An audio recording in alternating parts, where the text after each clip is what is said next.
Baada ya uchaguzi si tukaanza kazi. Mambo matatu yalitokea. Ya kwanza, shida. Kesi. Kila siku kukesi. Itumbi amesema sijui ameandika nini. Sasa tukafanya kesi. Kaita Itumbi.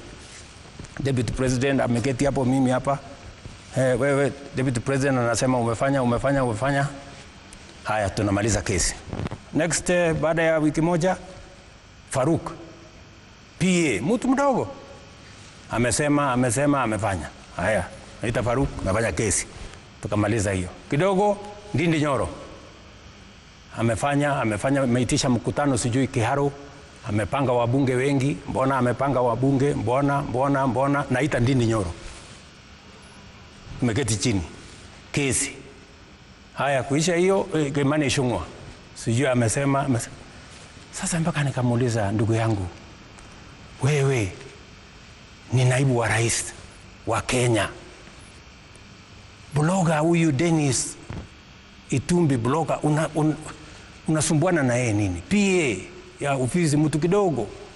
Hawa vijana, sijui Ndindi Nyoro, sijui Kimani Ichung'wah, sijui nani, sijui mama mwingine, sijui anaitwa wa kutoka hapa ati alikuja, sijui anamwambia wewe unazungusha marinda, sijui.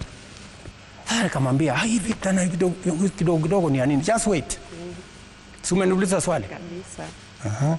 So nikamwambia, tafadhali tufanye kazi ya Wakenya. Tuache hii makesi kidogo. Ndio hiyo yeye ameanza vita na wabunge.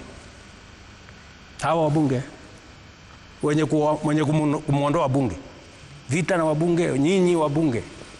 Kabla ya Disemba, msiponipigia magoti, mtaenda nyumbani. Wabunge ndio hawa. Wabunge ni wanasiasa.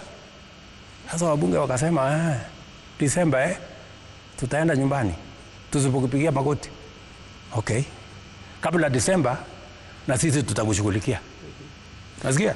Vita mwenyewe ameanzisha na wabunge.